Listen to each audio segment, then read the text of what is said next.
Chapter 3. The third chapter, verse 1, Therefore, holy brethren, partakers of a heavenly calling, consider Jesus the apostle and high priest of our confession. Wow. He was faithful to him who appointed him, as Moses was also in all his house. For he has been counted worthy of more glory than Moses, by just so much as the builder of the house has more honor than the house. For every house is built by someone, but the builder of all things is God.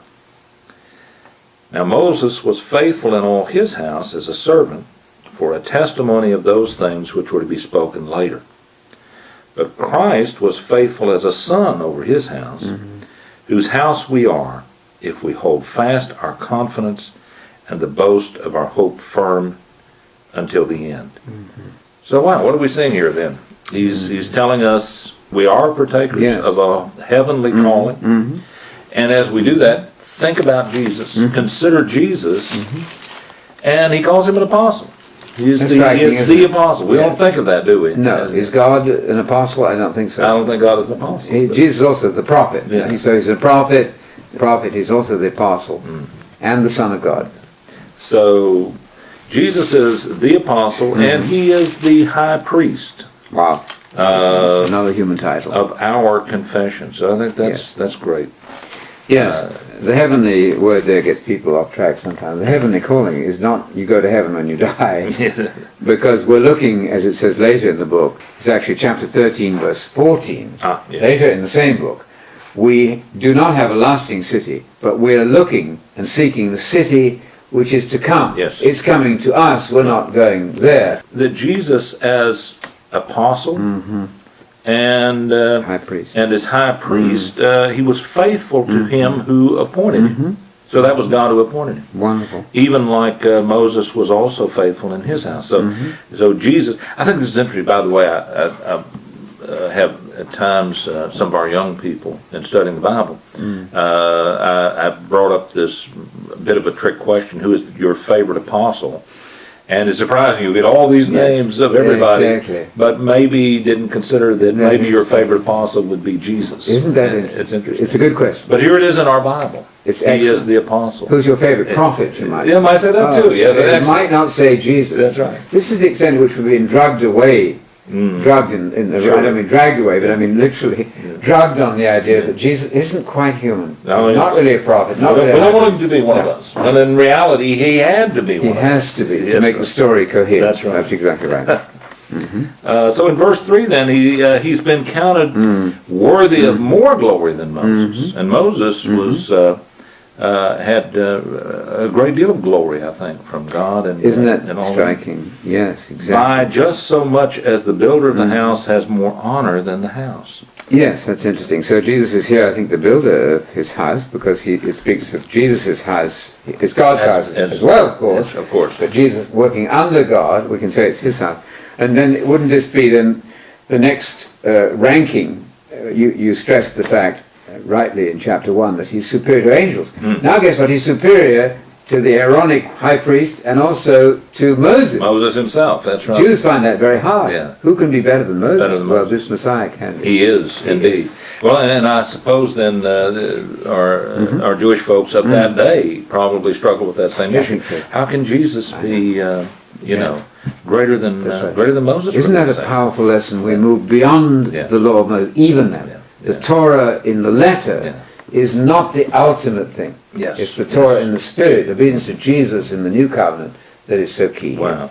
So Christ is different from Moses in this sense. Christ literally created a new people, something that didn't exist before. That's right. And this new people, he says in verse 6, but Christ was faithful as a son over his house, whose house we are. We are that house. We are the people that was created by Jesus Christ. So Jesus has created a house. He's a greater builder than Moses was. Yes. And what he has created has eternal ramifications. These are a people that are brought to immortality, which is something that Moses couldn't do. That's right. That's wonderful. Exactly and of course, the one who's over everything, Moses, Jesus, the house, Everything is gone. That's He's the still ultimate creator, of course. That's right. But Jesus is unique in comparison to Moses. Yes. Because Jesus brought forth a people. That's and very Moses good. didn't do that. No, that's excellent, yes. The law of Moses is a kind of interim. The Abrahamic thing is solid basis. Yes, yes. Then we have this parenthesis of the law of Moses. We've now moved beyond that to the law of Messiah, which is not the same as the law of Moses. That's where people go wrong. We have one of the ifs, the conditional. Oh, another eon. Right, another That's right. eon. Yes. So Christ, as you said, is faithful as a son over his house. Whose house we are? We're the house of Christ then, as well as being ultimately the house of God. I see that. If though, if we hold like fast our confidence, that hold fast is a gospel word in Luke.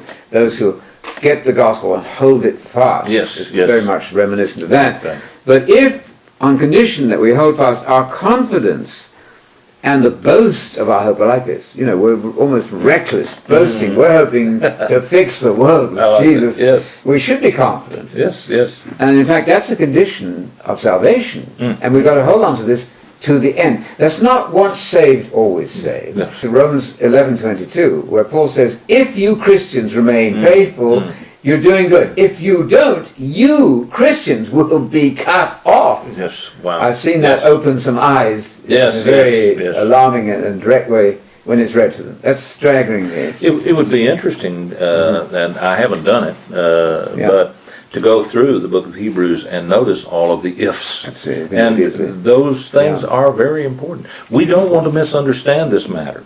No. If indeed these exhortations to give ourselves and our hearts and our attention to this salvation, and if we don't, that we might wane away from it, walk away from it, and then we would be held greatly responsible for God, before God. Oh, yes. We need to know that.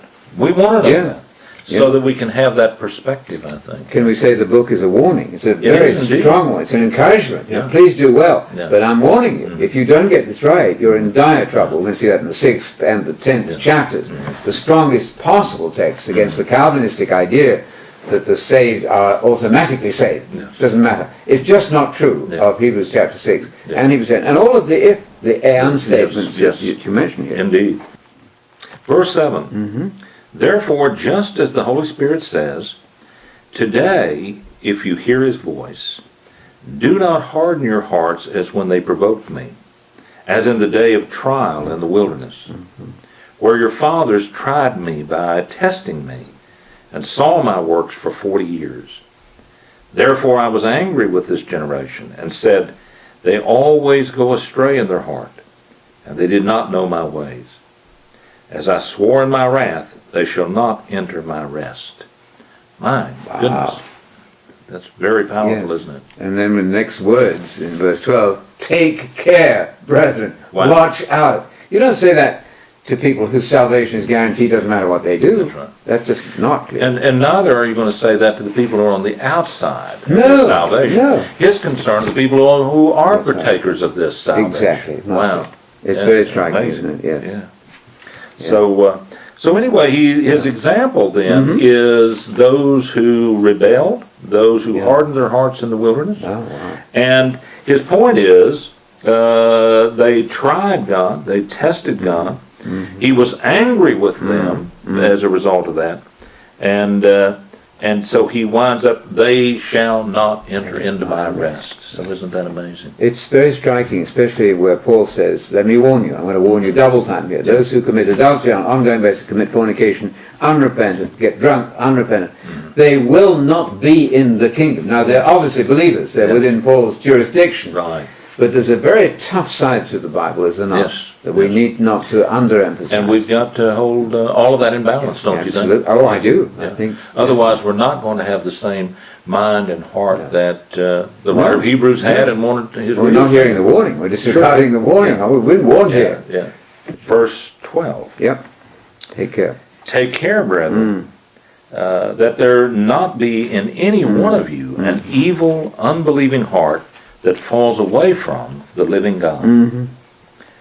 13. But encourage one another day after day, as long as it is still called today, so that none of you will be hardened by the deceitfulness of sin.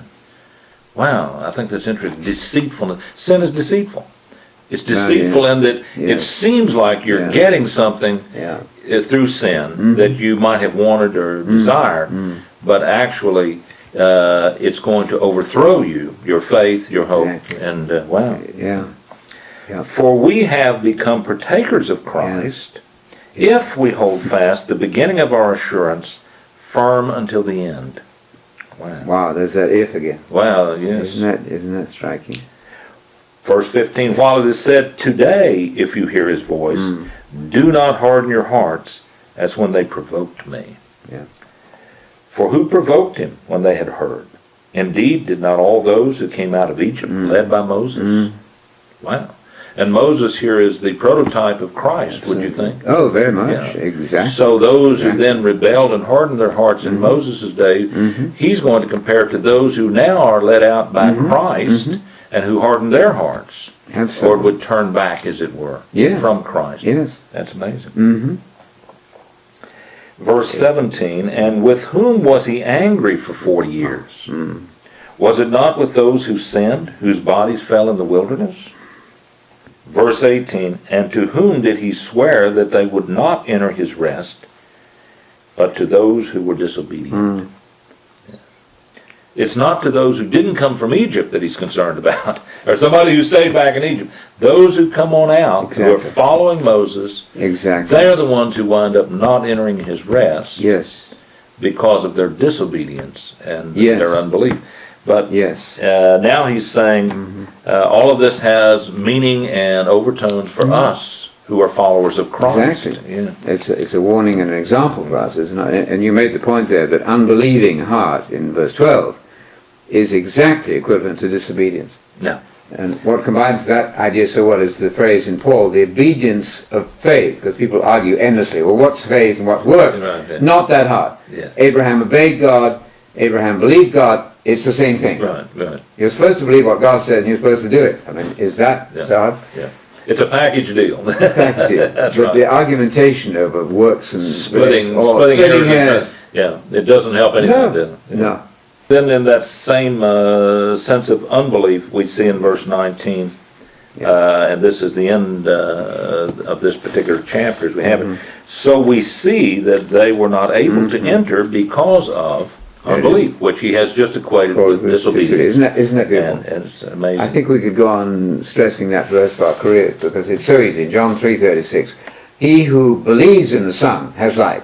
He who refuses to obey the Son doesn't have life. Can you imagine a parent saying to a child, and the child says, well, I don't know, what are you telling me to do? Am I supposed to believe you or obey you? What is this? It's not a problem until we take it into theology. Then it founds all these denominations arguing with each other. What a tragedy. That's right. The Bible was meant for ordinary folk, with clear understanding of simple words. Well, as I'm reading this third chapter, and in light of what we've seen in the first and second chapters, the writer of Hebrews is really driving home some important matters for the Christians that he's speaking to. He never says, I'm addressing non-Christians now. He never says, now this is to the non-Christians or to the unbelievers. He's talking all the way through here when he says in verse 6, whose house we are. We are the house of Christ. We're the house he has built and is still building. Absolutely. Remember, Jesus says, upon this rock I will build my church, my congregation. So we are a part of that. The people he's talking with are a part of that house. If we will hold fast. That doesn't take hold of, but hold fast to our confidence and boast of our hope firm until the end. In other words, don't give up on Christ.